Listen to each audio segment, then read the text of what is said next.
तव कथामृतं तप्तजीवनं कविभिरीडितं कल्मषापहं श्रवणमङ्गलं श्रीमदादतं भुवि गृह्णन्ति ये भूरिदा जना।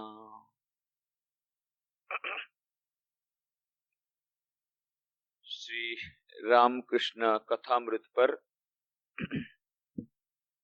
આપણે જે 197 ચર્ચાઓ કરી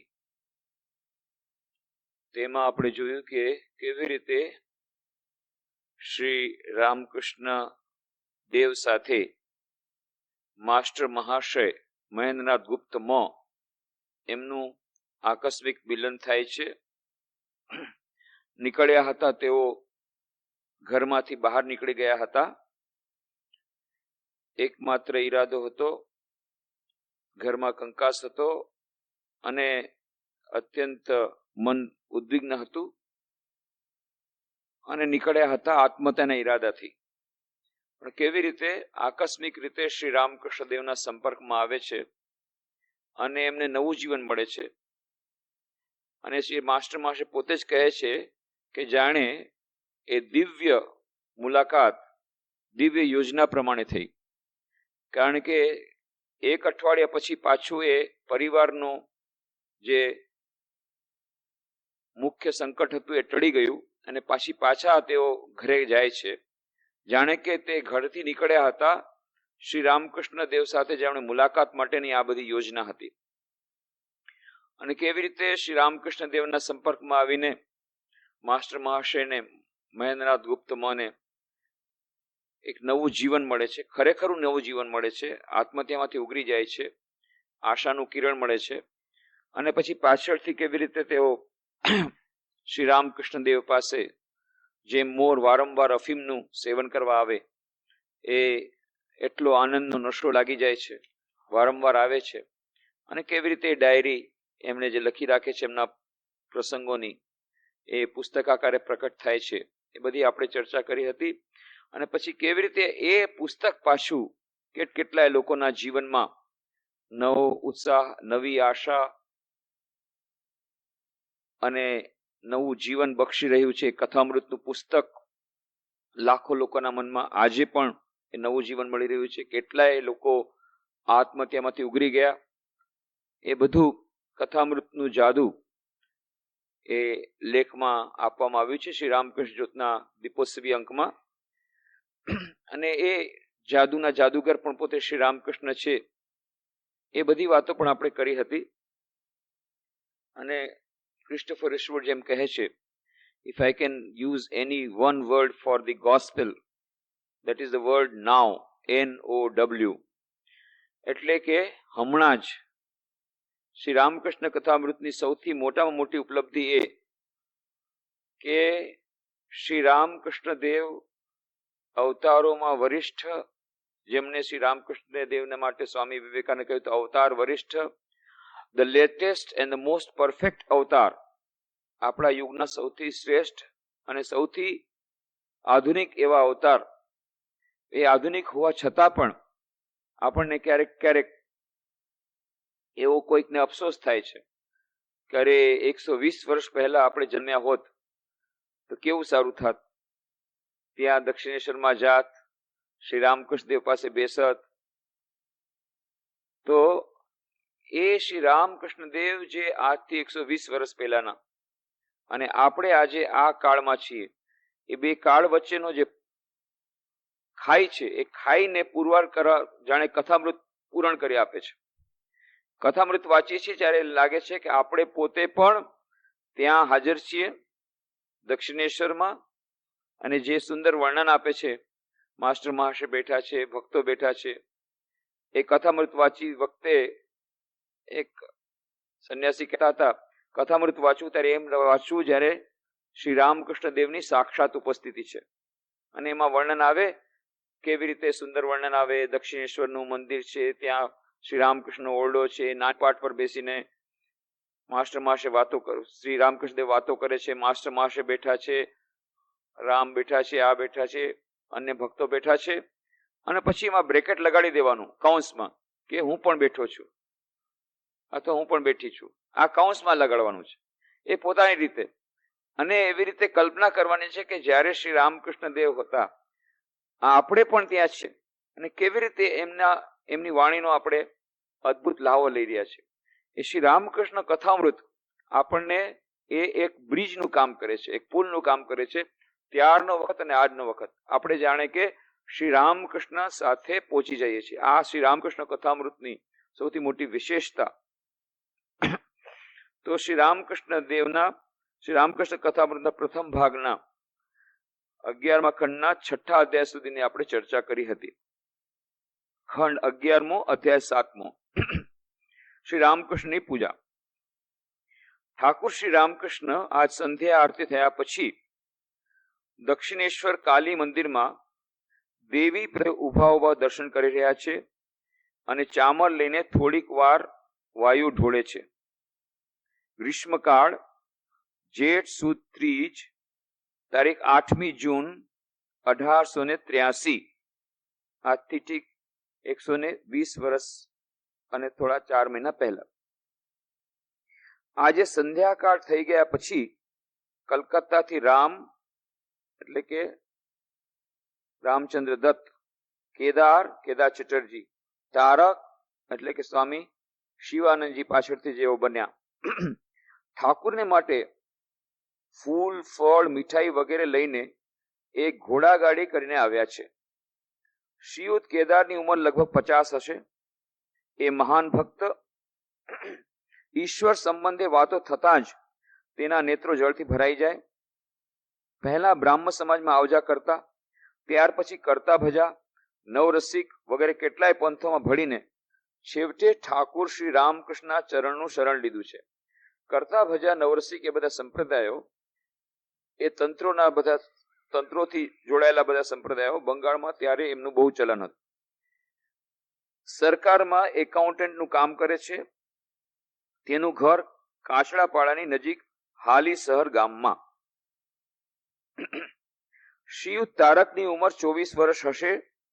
વિવાહ કર્યો હતો, પણ થોડાક દિવસોમાં જ પત્ની પરલોકવાસી થઈ.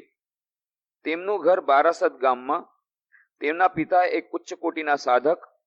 તેમણે શ્રી રામકૃષ્ણ ઘણીવાર દર્શન કર્યા હતા. તારકની બા ગુજરી ગયા જતા તારકના પિતાએ ફરી વાર લગ્ન કર્યું હતું. તારક એટલે કે પાછળથી જેઓ સ્વામી શિવાનંદજી બન્યા, રામકૃષ્ણ મઠ મિશનના દ્વિતીય અધ્યક્ષ, સ્વામી વિવેકાનંદના ગુરુભાઈ. શ્રી રામકૃષ્ણ દેવ એમને ખૂબ પ્રેમ કરતા. એ એવા એક એક્સેપ્શનલ કેસ, મોટા ભાગના એમના શિષ્યો જે છે, સંન્યાસી શિષ્યો, એમણે વિવાહ નહોતો કર્યો, પણ આ એક એવા વિરલ શિષ્ય કે એમણે વિવાહ કર્યો હતો, પણ તેમ છતાં તેઓએ પવિત્ર જીવન યાપન કર્યું હતું. શ્રી રામકૃષ્ણ દેવને જયારે ખબર પડી કે એમણે વિવાહ કર્યો છે, એમણે કોઈ ચિંતાની વાત નહીં. એ વિદ્યા સ્ત્રી છે કે અવિદ્યા સ્ત્રી, એટલે મહાપુરુષ મહારાજે તારકે સ્વામી શિવાનંદજી કહ્યું કે લાગે છે વિદ્યા સ્ત્રી. અને પછી એમણે કહી દીધું, બધું રહસ્ય થોડું કહી દીધું, કેવી રીતે પત્નીની સાથે રહેવું, આધ્યાત્મિક જીવન જીવવું, અને કેવી રીતે જીવવાથી પવિત્ર જીવન જીવી શકાય, અને આધ્યાત્મિકતામાં લગ્ન કર્યા પછી પણ આગળ વધી શકાય. આ બધી વાતો કરી. સ્વામી વિવેકાનંદને પાછળથી ખબર પડી કે તારકે એટલે કે સ્વામી શિવાનંદજીએ આવી રીતે લગ્ન કર્યા છતાં પણ શ્રી રામકૃષ્ણ દેવની જેમ જ પૂર્ણ પવિત્ર જીવન યાપન કર્યું હતું. ત્યારે એમણે કહ્યું, ઓહો, તમે તો મહાપુરુષ છો. અને ત્યારથી પછી સ્વામી શિવાનંદજીનું નામ મહાપુરુષ મહારાજ, એટલે રામકૃષ્ણ મઠ મિશનમાં તેઓ મહાપુરુષ મહારાજના નામથી જ વિખ્યાત છે, સ્વામી શિવાનંદજીના નામથી નહીં. મહાપુરુષ મહારાજ, રામકૃષ્ણ મઠ મિશનના દ્વિતીય અધ્યક્ષ, એ મહાપુરુષ મહારાજની વાત ચાલે છે. બારાસતમાં એમનો જન્મ હતો. બારાસતમાં હવે તો રામકૃષ્ણ મિશનનું આખું ઓફિશિયલ સેન્ટર, એફિલિએટેડ સેન્ટર, પહેલા પ્રાઇવેટ સેન્ટર હતું, હવે ઓફિશિયલ સેન્ટર થઈ ગયું છે. તારક રામને ઘેર હંમેશા આવજા કર્યા કરે. તેમની અને નિત્ય ગોપાલની સાથે તારક ઘણે ભાગે ઠાકુરના દર્શન કરવા આવે. હજી તે એક ઓફિસમાં કામ કરે છે, પણ હંમેશા સંસાર પ્રતિ ઉદાસ ભાવ. ઠાકુર શ્રી રામકૃષ્ણે કાલી મંદિરમાંથી બહાર આવીને ઓટલા પર જમીન પર માથું નમાવીને માતાજીને પ્રણામ કર્યા. જુએ છે તો રામ, માસ્ટર, કેદાર, તારક વગેરે ભક્તો ત્યાં ઉભેલા છે. તેમાંથી ઠાકુર તારકની હળપચી હાથ લગાડીને સ્નેહ દર્શાવી રહ્યા છે. તેને જોઈને બહુ જ રાજી થયા છે. ઠાકુર ભાવમગ્ન થઈને પોતાના ઓરડામાં નીચે બેઠેલા છે. શ્રી રામકૃષ્ણ દેવ પવિત્ર હૃદય જોઈ, પવિત્ર મનવાળા યુવકોને જોઈ કેટલા આનંદિત થતા એનું ઉદાહરણ. ઠાકુર ભાવમગ્ન થઈને પોતાના ઓરડામાં નીચે બેઠેલા છે. પગ બંને લાંબા કર્યા છે. રામ અને કેદારે જાત જાતના ફૂલ અને માળાઓથી ઠાકુરના ચરણ કમળ શણગાર્યા છે. ઠાકુર સમાધિમગ્ન. કેદારનો નવરસિકનો જેવો ભાવ. નવરસિક એટલે કે એક સંપ્રદાય છે. એ સંપ્રદાયના લોકો એમ માને કે અંગૂઠા દ્વારા એ શક્તિનું સંચય કરી શકાય. ઠાકુરના ચરણનો અંગૂઠો પકડી રાખ્યો છે. હેતુ એ કે એમ કરવાથી પોતામાં શક્તિ સંચાર થાય. ઠાકુર જરા સ્વસ્થ થઈને બોલી ઉઠે છે, માં, આંગળું પકડીને મારું શું કરી લેવાનો છે? કેદાર નમ્ર ભાવે હાથ જોડી રહ્યા છે. ઠાકુર શ્રી રામકૃષ્ણ કેદારને ભાવ અવસ્થામાં કહે છે, કામિની કાંચન મન તાણે છે તમારું, મોઢેથી બોલી શું વળે કે મારું એમાં મન નથી? શ્રી રામકૃષ્ણની સામે તો એમાં એક્સરે મશીન, શ્રી રામકૃષ્ણ જેવું એક્સરે મશીન ક્યાં મળે? બાકી સાધારણ મશીન તો આપણા શરીરનો એક્સરે કરી નાખે. શ્રી રામકૃષ્ણ તો તરત જ મન જોઈ જાય. બહારથી તમે ગમે એવું કરો, શ્રી રામકૃષ્ણ આર પાર જોઈ લે. સ્વામી વિવેકાનંદ એવી શક્તિ હતી તો રામકૃષ્ણ તો જવા જ દો, તરતો તરત આર પાર જોઈ નાખે મનની અંદર શું છે. એટલે શ્રી રામકૃષ્ણ કીધું કે તમે બહારથી ગમે એટલું કયો, કામિની કાંચન મન તાણે છે તમારું, મોઢેથી બોલી શું વળે કે મારું એમાં મન નથી? આગળ વધો. ચંદનના વનથી આગળ એથી વધુ છે. રૂપાની ખાણ, સોનાની ખાણ, હીરા માણેક વગેરે. એક જરાક ચેતન આવ્યું છે એટલે એમ માની લો માં બધું થઈ ગયું. શ્રી રામકૃષ્ણ દેવ કોઈને ઉતારી પાડવા નથી કહેતા. આજે એમણે કહ્યું, લોકોને લાગે બધાની સામે આમ કહી એમનું અપમાન કર્યું, એમને આઘાત લગાડ્યો. એ નહીં. શ્રી રામકૃષ્ણ એ વિચાર નથી કરતા કે એમના વિશે લોકો શું ધારશે. લો, જેન્ટલમેન થઈ અને આવી રીતે આમ આખું બોલાય, આવી રીતે બોલાય, કર્ટસી રાખવી જોઈએ કે નહીં, આ કરવું જોઈએ કે નહીં. રામકૃષ્ણ દેવને પોતાના પ્રેસ્ટીજની કોઈ ચિંતા નથી કે લોકો મારા વિશે શું ધારશે. એમને એક જ ચિંતા છે, કેદાર આટલા બધા આગળ વધી ગયા છે અને હવે પાછા અટકી જાય, કોઈ પણ સાધક અટકી જાય એમને પસંદ નથી. અને એટલા માટે એમને જરાક પ્રોત્સાહન દેવા માટે કે એમ માની ન લ્યો કે તમે બધું થઈ ગયું તમારું, આ તો બહુ લાંબી જર્ની છે. એક જરાક થોડું ચેતન આવ્યું, એક જરાક જેટલી અનુભૂતિ થઈ, એમ માનીને લ્યો કે બસ આપણે પતી ગયું બધું. હજી તો ઘણું કામ કરવાનું છે, હજી ઘણું આગળ વધવાનું છે. હજી માન ચંદનના ઝાડ આવ્યા એટલે ખુશ થઈ નાચવા લાગી ગયા.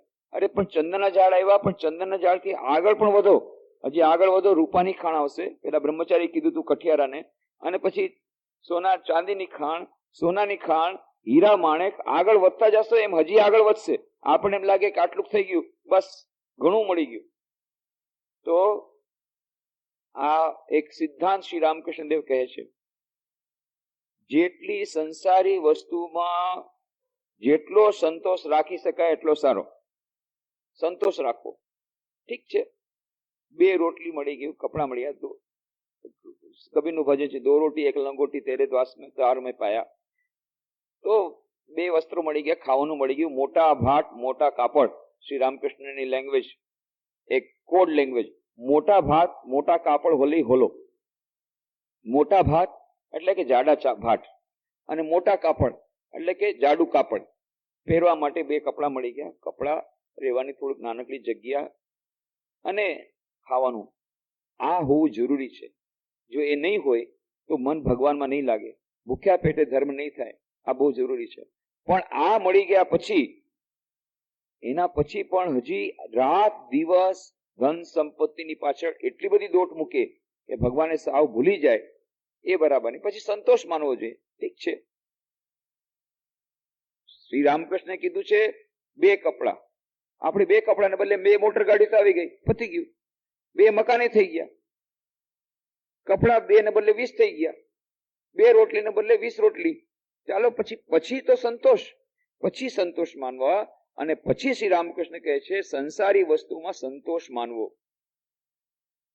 અને આધ્યાત્મિક સાધનાની વાત આવે ત્યારે જેટલો અસંતોષ રાખવો સારો. ઊંધી વાત છે, આપણે ઊંધું કરીએ છીએ. આધ્યાત્મિક સાધનામાં સંતોષ માની લે, ભયો સવારના 5 મિનિટ પ્રાર્થના કરી, ઓહો કેટલું બધું કરી નાખ્યું. આપણે ગુરુદેવ ઉપર ઉપકાર કરી દીધો, 108 વાર એમણે જપ કીધો તો કરી નાખ્યું, પતાવી દીધું, કરી નાખ્યું. સવારના 5 મિનિટ પતાવી દીધું, આજનું કામ પતાવી દીધું. પછી આખો દિવસ આપણે આપણા કામ આવે. આ ભયો કરી લે છે. થોડી સાધના કરી, ભયો ઘણું કર્યું, સંતોષ માની લે છે, એકદમ પૂર્ણ સંતોષ. આધ્યાત્મિક સાધનામાં ઘણું પહોંચી ગયા આપણે તો. આપણે દીક્ષા થઈ ગઈ, હવે શું છે ભાઈ, મંત્ર દીક્ષા થઈ ગઈ, હવે બસ આનંદ કરો.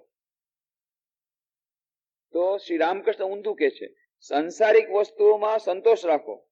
ઠીક છે, જેટલું કમાવો જેટલું રાખો, થોડો સંચય પણ કરવો જોઈએ. ત્યાં સુધી ગૃહસ્થ ભક્તોને માટે શ્રી રામકૃષ્ણ દેવે એટલું કન્સેશન આપ્યું છે કે ફક્ત 2 રોટલી નહીં, થોડુંક તમે સંચય કરીને રાખો, બેંકમાં રાખો, ભલે વ્યાજ ઓછું થઈ ગયું કાંઈ વાંધો નહીં, પણ થોડુંક હશે તો કાંઈક તો કામ આવશે વૃદ્ધાવસ્થામાં. પરંતુ થોડુંક આટલું થઈ ગયા પછી રાત દિવસ હાય કરોમાં, ફક્ત પૈસા પાછળ દોડ પાગલ, એમાં થોડો સંતોષ રાખો. પણ આધ્યાત્મિક જે પ્રગતિ છે એમાં અસંતોષ રાખો, એમાં સંતોષ નહીં. ચંદન ઝાડ આવી ગયું, સંતોષ માની લીધો કે બસ આપણે આધ્યાત્મિક નહીં, હજી આગળ વધો, એગીએ જાઓ, આગળ વધો, ગો ફોરવર્ડ, ઉઠો, જાગો, આગળ વધો. એ સ્વામી વિવેકાનંદ એમાંથી શ્રી રામકૃષ્ણ દેવ પાસેથી આ ઉપદેશ લીધો, એગીએ જાઓ, આગળ વધો. આપણા મોટા ભાગના આધ્યાત્મિક સાધકો, એ આધ્યાત્મિક સાધકો થોડાક આગળ વધે છે. થોડાક આગળ વધી ગયા પછી થોડીક પ્રગતિ પણ થાય છે, પણ પછી એક જગ્યાએ પહોંચ્યા પછી એ પોતાના જ એક વર્તુળમાં ચક્કર લગાવે છે. એક જગ્યાએ થઈ ગયા, પહોંચી ગયા, એના પછી વર્તુળ લગાડે છે, એનાથી આગળ નથી પહોંચી શકતા. જે લોકો બહુ પ્રયત્ન કરે એના માટે મોટો ધક્કો લાગવો પડે, એક મોટું સ્ટ્રગલ આવે જીવનમાં, ફરી પાછા આગળ વધે. એ ક્રિશ્ચિયન થિયોલોજીમાં છે. સૌથી પહેલા તો બહુ સરસ આધ્યાત્મિક સાધના થાય, એ બધું થાય. એના પછી પાછું આવે dark night of the senses, એકદમ ભયંકર એક મનની દુરવસ્થા આવે કે જ્યારે મન સાથે સંઘર્ષ કરવો પડે. મન કોઈ પણ રીતે આધ્યાત્મિક સાધનામાં પાછું આગળ વધતું નથી. એક જાણે કે બેરિયર આવી ગયું, એક રૂકાવટ આવી ગઈ, સ્પીડ બ્રેકર આવી ગયું. ત્યારે ગમે તેમ કરીને જો એને ઓવરકમ કરો, ફરી પાછું બધી એકદમ સરસ આધ્યાત્મિક સાધના ચાલી બહુ સરસ, પાછો આનંદ, ખૂબ આગળ વધી ગયા, ખૂબ વળી પાછો એક બેરિયર આવે, that is the darkness of the સોલ. ત્યારે જે સ્ટ્રગલ છે એ ઊંચા જાતનું. ત્યારે મન સંસારમાં નથી જતું, પણ મન એકદમ વિરહમાં, વ્યાકુળતાને કારણે, જેમ શ્રી રામકૃષ્ણ કહે છે વ્યાકુળતા, કે હવે નથી રહેવાતું, હવે મારે ભગવાન જોઈએ છે, હવે ઈશ્વરના દર્શન કરવા છે. એ ત્યારે એક અત્યંત કપરો કાળ આવે. ફરી પાછું એને જયારે પાર કરી ગયા એના પછી એ ઉપલબ્ધિ થાય. તો ઘણા બધા એના એ સ્ટેશન્સ આવે છે. ઘણા લોકો પેલું સ્ટેશન આવે એટલે સમજી ગયા કે આપણે પહોંચી ગયા કલકત્તા. અરે આ તો હજી અમદાવાદ આવ્યું, હજી અમદાવાદ થી પાછી આ ટ્રેન બદલાશે, આ ડબ્બો જોડાશે અમદાવાદની અમદાવાદ હાવડા એક્સપ્રેસમાં, એમાંથી પછી પાછું વડોદરા, પાછું સુરત, વળી સુરત થી પછી અડર લાઈન લેશે, પાછું ભૂસાવળ ત્યાંથી નાગપુર, રાયપુર, આમ થઈને પેલા ટાટાનગર, ઠેઠ કલકત્તા ક્યારે પહોંચે? આપણે અમદાવાદ સ્ટેશન આવ્યું કે અમદાવાદ સવારના આવી ગયું, હાલ ઉતરી જાઓ. ના, ઉતરવાનું નથી, હજી આગળ વધે. આ તો સ્ટેશન આવ્યું, ઠીક છે, ચા નાસ્તો કરી લ્યો, થોડી મજા કરી લ્યો, પણ પાછું હજી આપણે જર્ની તો ચાલુ જ રાખવાની છે. મોટા ભાગના આપણે સાધકોનું આ જ દુઃખ છે કે અટકી જાય છે. શ્રી રામકૃષ્ણ દેવ પાસે એક્સરે મશીન છે, જોઈ લીધું કેદારનો શું ક્યાં સુધી સ્થિતિ છે, ભાઈ આગળ વધ. એટલા બધા શ્રી રામકૃષ્ણ અહેતુક દયા સિંધુ, અહેતુક કૃપા સિંધુ, સતત બીજાનું સામેવાળાનું કેવું કલ્યાણ થાય એમાં જ મગ્ન છે. કોણ મને શું કહેશે કે આ કળસી વગરના છે, કે આને આ બધું નથી, આ કેવી રીતે કોઈની સાથે વાત કરવી, એને પોતાની પડી નથી. બીજાનું કલ્યાણ થાય. આગળ વધો, ચંદનના વનથી આગળ એથી વધુ છે. રૂપાની ખાણ, સોનાની ખાણ, હીરા માણેક વગેરે. એક જરાક ચેતન આવ્યું એટલે એમ માની લો માં કે બધું થઈ ગયું.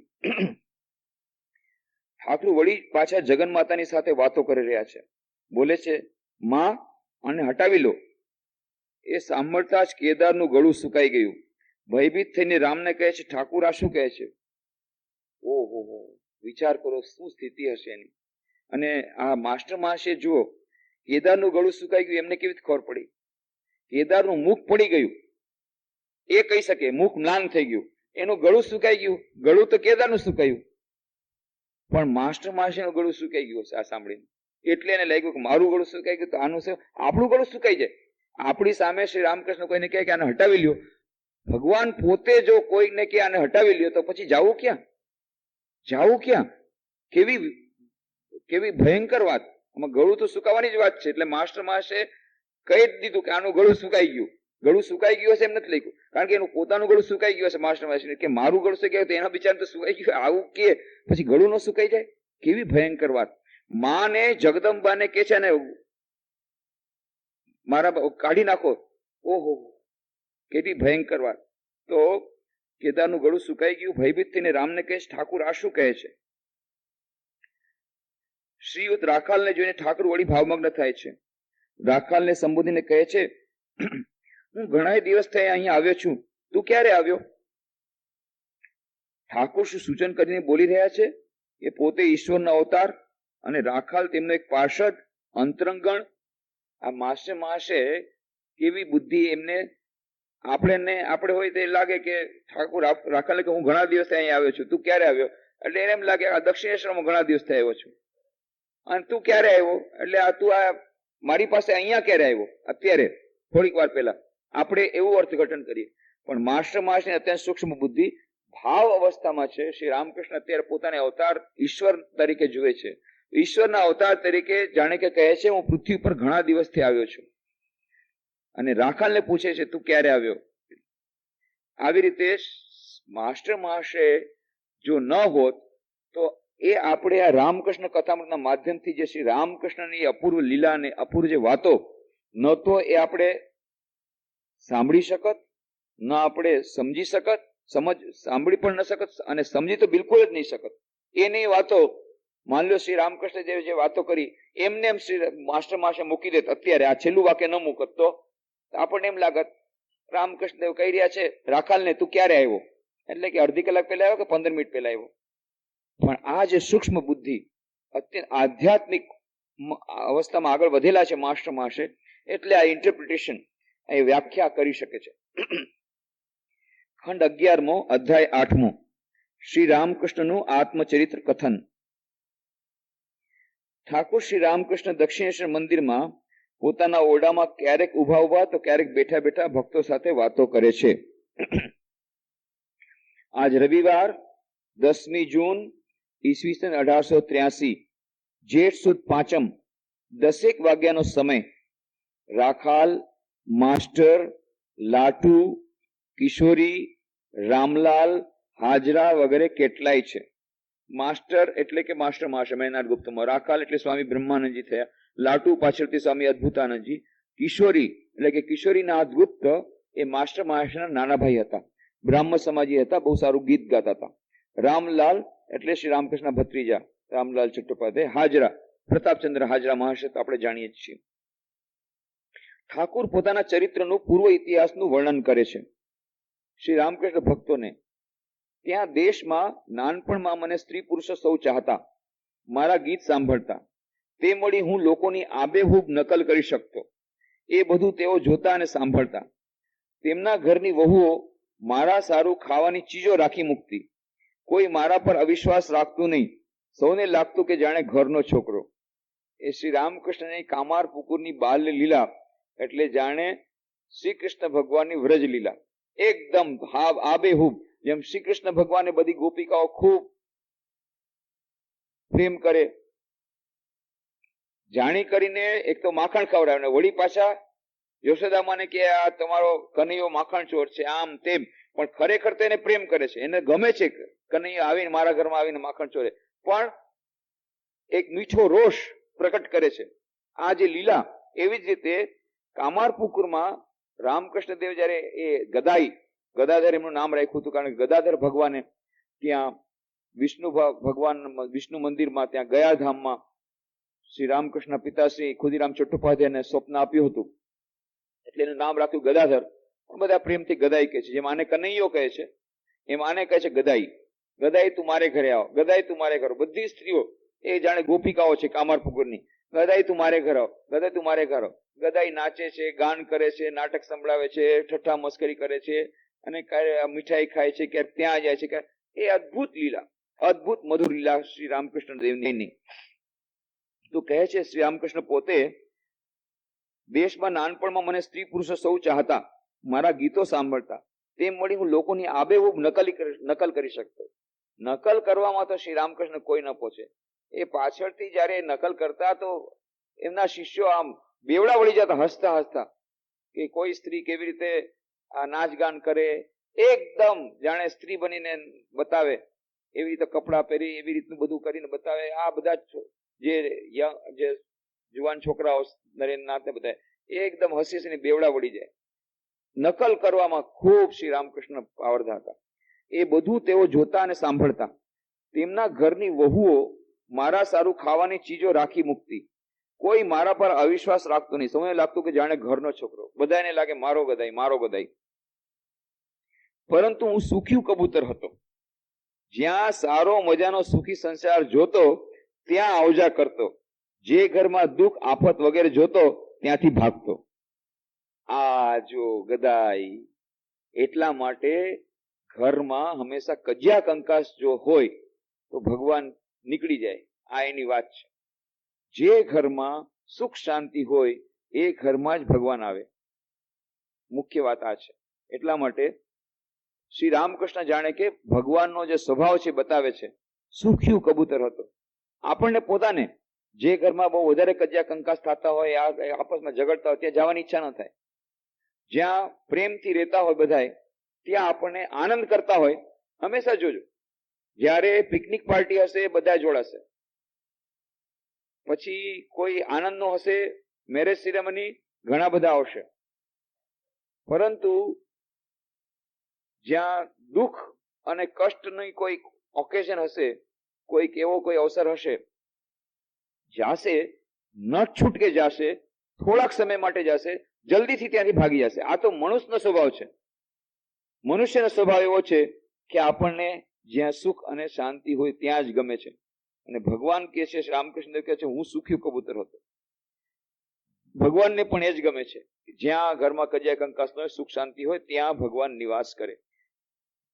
શ્રી રામકૃષ્ણ કહે છે, હું સુખ્યું કબૂતર હતો. છોકરાઓમાં એક બે સારા સ્વભાવના જોતા તેમની સાથે ખૂબ પ્રીતિ રાખતો. કોઈ કોઈની સાથે તો દોસ્તી બાંધતો.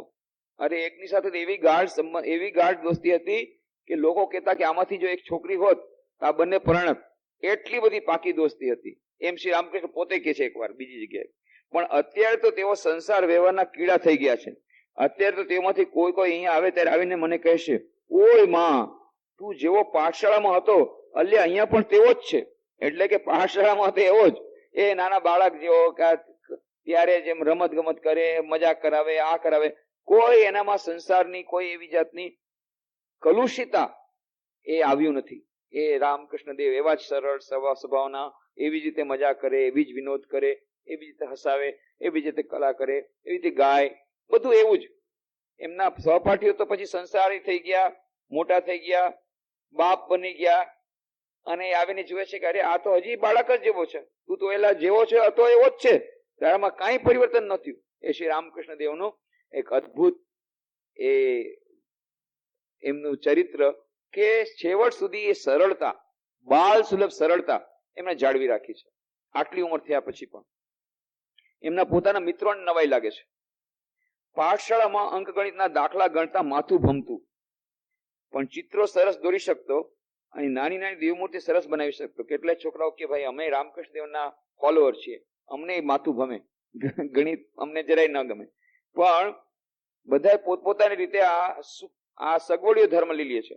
રામકૃષ્ણ દેવમાં કેટલી બધી મહાન વાતો હતી એ કાંઈ ન લીધી. આ એક વાત લઈ લીધી કે ભાઈ રામકૃષ્ણદેવને ગણિત નહોતું ગમતું એટલે મને ગણિત નથી ગમતું, હું રામકૃષ્ણદેવનો ફોલોઅર છું એટલા માટે હું ગણિત નથી ભણતો. આ સુખો સગવડિયો ધર્મ નહીં. રામકૃષ્ણદેવની જે બીજી વાતો, અને હંમેશા આપણે યાદ રાખીએ બે પ્રકારની કેપેસિટી, લેફ્ટ બ્રેન, કોઈકનું રાઈટ બ્રેન વધારે કામ કરતું હોય, કોઈનું લેફ્ટ બ્રેન. લેફ્ટ બ્રેન જયારે વધારે કામ કરે એને આ ગણિત અને આવી જાતનું એનાલિસિસ, એ વિશ્લેષણ, આવું બધું વધારે ફાવે.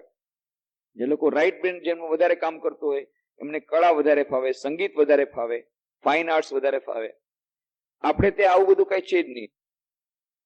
હવે ઓલાને રવિન્દ્રનાથ ટેગોર બનવું હોય તો ના, તારે એન્જિનિયર જ બનવાનું, કારણ કે હું એન્જિનિયર ન બની શકું. આ બહુ જ ખરાબ વાત છે. કોઈકને ગણિતમાં જેને વધારે મન જાતું હોય એને ગણિત ભણાવવું જોઈએ, જેને ફાઇન આર્ટ્સમાં. અને છોકરા થઈને તું ફાઇન આર્ટ્સ લીધું, જાણે એક મોટું પાપ કરી લીધું. અરે છોકરો છે ચિત્રકાર કલાકાર ન બની શકે? છોકરો શું સંગીત ન શીખી શકે? તો છોકરાની જાત થઈને તો કે આર્ટ્સ લઈ લીધું. આજકાલ એવી જાતની એકદમ ખરાબમાં ખરાબ એવી એ ટ્રેડિશન આવી ગઈ છે કે એ તો છોકરીઓની લાઈન છે આર્ટ્સ, તે છોકરો થઈને પાછું ફાઇન આર્ટ્સ લઈ લીધું, આર્ટ્સ લઈ લીધું. આ જે ખરાબ આદત આવી ગઈ છે કે જો એકબીજાને દેખાદેખી કરીને કે મારો છોકરો ઇન્ટેલિજન્ટ છે, અને હોય ન હોય તો ઇન્ટેલિજન્ટ હોય કે ન હોય, હું એન્જિનિયર ન બની શકું, ડોક્ટર ન બની, બધાને એક જ એમ છે, મારો છોકરો મારો છે એટલે કે મારે એને એન્જિનિયર અને ડોક્ટર બનાવવાનો છે. એનું બ્રેન ચાલે કે ન ચાલે, એને ગણિત ફાવે કે ન ફાવે. પરંતુ આ ખોટી પરંપરા છે. જે વ્યક્તિમાં એના પોતાના જે ઓરિજિનલ ગુણો હોય, જેમાં એને વધારે બ્રેન ચાલતું, એનું મગજ વધારે ચાલતું હોય, એ પ્રમાણે જેને લાઈન આપવામાં આવે તો ખૂબ આગળ વધી જાય. ઘણા એવા છોકરાઓ છે કે ભણવામાં એકદમ ખરાબ હતા, પણ જ્યારે ભણવાનું છોડી દીધું તો જીવનમાં બહુ સફળતા પ્રાપ્ત કરી. કેમ? એને પોતાને મનને લાયક કામ મળી ગયું. એને પોતાની જે કેપેસિટી છે, પોતાની યોગ્યતા છે, પોતાની જે કાર્યકુશળતા છે, પોતાની જે મનની જે ટેન્ડન્સી છે, એ પ્રકારનું કામ મળી ગયું. મુખ્ય વાત છે કે મન, બધાની કેપેસિટી દરેકની સમાન હોતી નથી.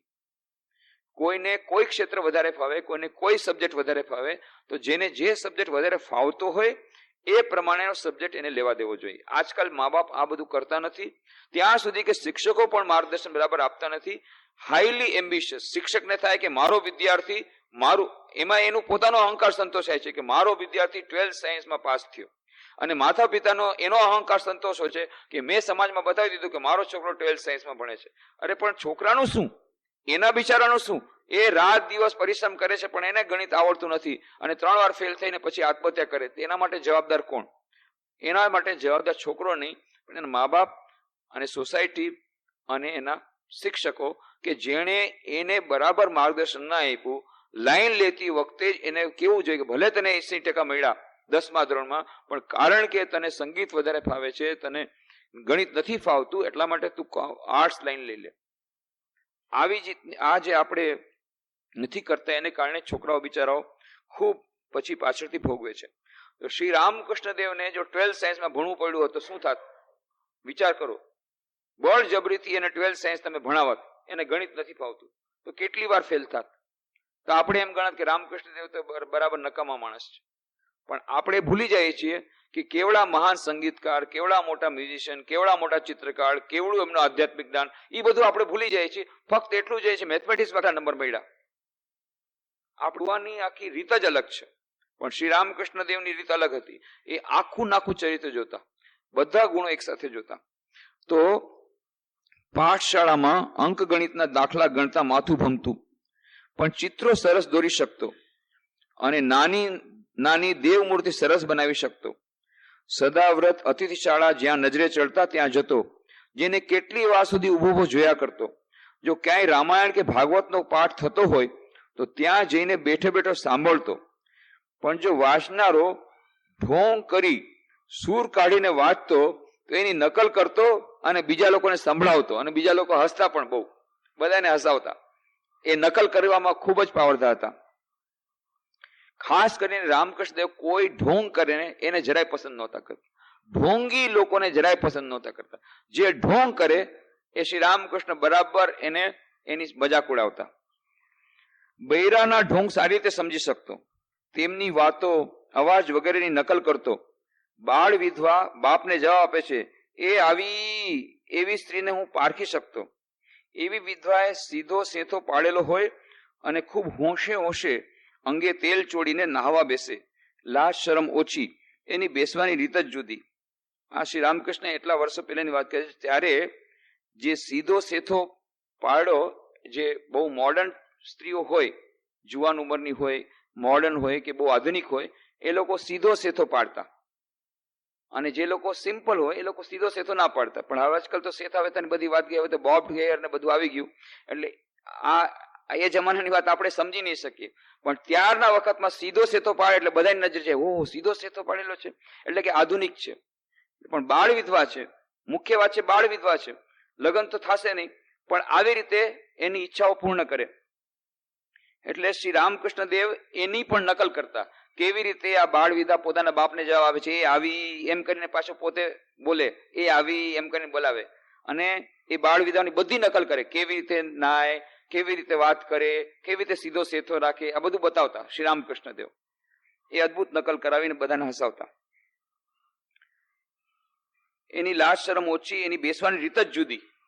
જવા દો એ બધી સંસારીની વાતો. ઠાકુર રામલાલને ગીત ગાવાનું કહે છે. શ્રીયુત રામલાલ ગીતો ગાય છે. તેમાં રાવણ વધ થયા પછી મંદોદરીના વિલાપનું ગીત ગાય છે. એ ગીત સાંભળતા સાંભળતા ઠાકુર અશ્રુ સારી રહ્યા છે અને કહે છે કે હું જાઉતળા નીચે શૌચ ગયો હતો ત્યારે આ સાંભળ્યું હતું. એક નૌકાનો ખલાસી હોડીમાં આ ગીત ગાતો હતો. જાઉતળા નીચે જ્યાં સુધી બેઠો હતો ત્યાં સુધી માત્ર રડ્યા જ કર્યું હતું. મારો હાથ ઝાલીને ઘરમાં લઈ આવ્યા હતા. એ શ્રી રામકૃષ્ણ દેવ બહુ ભાવુક, ભાવનાશીલ. કેટલી ભાવના છે! ફક્ત ગીત સાંભળીને એમને રડવું આવે છે. કોઈ બીજાનું દુઃખ પોતે પોતાના હૃદયમાં કેટલું બધું અનુભવે છે. એ મંદોદરીનું દુઃખ, મંદોદરીનું દુઃખ, એનું દુઃખ પોતે અનુભવે છે. મંદોદરીનો વિલાપ, રાવણ વધ થયા પછી કેટલો વિલાપ કરે છે, એમાં એને દુઃખ આવે છે. ફક્ત રામ જયારે વનવાસ જાય અને રામની માતા જે વિલાપ કરે એમાં એને કેટલું દુઃખ થયું છે. વિચાર કરો કે રાવણના વધ થયા પછી મંદોદરીને દુઃખ થયું છે, એનું દુઃખ પોતે અનુભવે છે, તો કૌશલ્યાનું દુઃખ શ્રી રામકૃષ્ણ કેટલું હૃદયમાં અનુભવ્યા હશે, વિચાર કરો. એ ગીત સુણ્યું કે રામ તારક બ્રહ્મ, માનો નહીં રામ જટાધારી, પિતાનું શું નાશ્વવંશ, તેની સીતાની કરી છે ચોરી. આ મંદોદરી પોતે ગાય છે. અક્રૂર શ્રી કૃષ્ણને રથમાં બેસાડીને મથુરા લઈ જાય છે. એ જોઈને ગોપીઓએ રથના પૈડાને મજબૂત પકડી રાખ્યા છે અને કોઈ રથના પૈડાની આગળ સૂઈ ગઈ છે. તેઓ અક્રૂરનો વાંક કાઢે છે. શ્રી કૃષ્ણ પોતાની ઈચ્છાથી જાય છે એ તેઓ જાણતી નથી. એ અદ્ભુત. આ પ્રસંગને કેટલાય ભગવત કથાકારો કેવી અનેક રીતે વર્ણવે છે. અને બંગાળમાં તો આના માટેની આખી ગીતોની પ્રથા જ થઈ ગઈ. આ બધા આને લઈને જ બધા ગીતો, કે અક્રૂર જયારે શ્રી કૃષ્ણ ભગવાન લઈને જાય છે, ગોપિકાઓ જે વિરહમાં જે ગીત ગાય છે, એ જે કટાક્ષ વચનો કહે છે, એના ઉપર કેટલા બધા ગોપિકા ગીતો છે. એનું આખું માથુર કીર્તન એનું નામ છે, માથુર કીર્તન. એ કીર્તન બધા એ ગોપિકાઓના ગીતોના ઉપરના આધારિત એ બધા કીર્તનો બંગાળમાં બહુ પ્રખ્યાત છે. એમાંનું આ એક ગીત છે, ધરોમાં ધરોમાં રથચક્ર, રથ શું ચક્રથી ચાલે, જે ચક્રના ચક્રી હરી, જેના ચક્રે જગત ચાલે. ધરોમાં ધરોમાં રથચક્ર, એ ચક્રે શ્રી રથ ચલે, જે ચક્રે ચક્રી હરી, જાર ચક્રે જગત ચલે. બંગાળી ગીત છે, બહુ સુંદર ગીત છે. એના એ રામકૃષ્ણ કથામૃત જે છે, જેટલા આવા ગીતો આવે છે એનું સંકલન થયું છે સોંગ્સ ફ્રોમ કથામૃતા. 6 ભાગમાં છે. એમાંના 3જા ભાગમાં બાઉલ ગીતો અને આવા ગીતો, કીર્તનના ગીતોનું બહુ સુંદર સંકલન થયું છે. એટલે આના પછીના રવિવારે નહીં, એના પછીના રવિવારે હવે આપણી ચર્ચા જયારે થશે ત્યારે શરૂઆતમાં આપણે ગીત મૂકશું. એટલું સરસ ગીત છે બંગાળીમાં, પણ એ સમજી શકાય એવું છે. બંગાળી અને ગુજરાતી મુખ્ય એનો ભાવ એ છે કે અક્રૂર ગોપિકાઓને સમજાવે છે. ગોપિકાઓએ રથના પૈડા પકડી લીધા છે, જવા નહીં દઈએ, અમે કૃષ્ણને જવા નહીં દઈએ. અને અક્રૂરને કહે છે કે તમે અમારા શ્રી કૃષ્ણ સુકરા લઈ જાઓ છો, અમારા શ્રી કૃષ્ણ અહીંયા જ રાખી જાઓ, અમારા શ્રી કૃષ્ણ તમે મથુરા ન લઈ જાઓ. એમ રડે છે અને કહે છે અમે કોઈ હિસાબે જવા નહીં દઈએ. અને એમ કરીને પૈડાને અટકાવી દે છે. અને ત્યારે અક્રૂર કહે છે ધરોમાં ધરોમાં રથચક્ર, આ રથ ચક્ર ને ધરોમાં આ રથથી ચક્ર ચાલે, રથ શું ચક્રથી ચાલે છે? આ જે રથ છે તમે એમ સમજો છો આ ચક્રથી રથ ચાલે? અરે આ જે ચક્રના ચક્રી હરિ, આ ચક્રને જે ચલાવનાર છે એ જે ચક્રી છે એ હરિ પોતે બેઠા છે, એ આખા રથને ચલાવે છે. એટલે તમે માત્ર જે ચક્ર બધા તમે પકડી લેશો એ નહીં જાય એવું નથી. અરે જે રથ જે ચક્ર છે એ ચક્રને જે ચલાવે છે, એ ચક્રના જે ચક્રી છે એ હરિ પોતે પોતાની ઈચ્છાથી મથુરા જઈ રહ્યા છે. એને તમે અટકાવી શકશો નહીં. જેના ચક્રથી આખું જગત ચાલે છે, જેના ચક્રથી જાર ચોકરે જગત ચલે, সেই ચોકરે ચક્રી હરી. આ જે ચક્ર છે તમે એને પકડી લ્યો છો, સમજો છો અમે ચક્ર પકડી લેશું એટલે રથ આગળ નહીં વધે. અરે આ ચક્ર તો શું, આખા જગતનું ચક્ર જેના હાથમાં છે એ હરિ પોતે બેસી અને એ આ રથને હંકારે છે. એમની ઈચ્છાથી રથ જાય છે. એટલે તમારા ચક્ર પકડવાથી કઈ રથ આગળ નહીં વધે એવું તમે માનતા નહીં. બહુ સુંદર ગીત, ભાવભર્યું ગીત છે. એ ધોરોમાં ધોરોમાં રથ ચક્ર, એ ચક્રે જે રથથી ચક્ર ચાલે, সেই ચક્રે કી રથ ચલે, જે ચક્રે ચક્રી હરી, જાર ચક્રે જગત ચલે. બહુ સુંદર ગીત છે. એ ગીતને આપણે શરૂઆતમાં મૂકશું. આ પછીના રવિવારે નહીં, એના પછીના રવિવારે આપણી ચર્ચા થશે. આવતા રવિવારે બહારગામ જવાનું છે એટલે નહીં થાય. એના પછીના રવિવારે આપણે 5:30 વાગે જયારે કરશું ત્યારે ગીતના ધ્યાનથી આપણે એ આપણું ચર્ચા શરૂ કરશું અને આગળની ચર્ચા પછી આપણે ત્યારે કરશું. આજે અહીં જ વિરમીએ. ઓમ શાંતિ શાંતિ શાંતિ. હરિ ઓમ તત્સત. શ્રી રામ કૃષ્ણાર્પણમસ્તુ.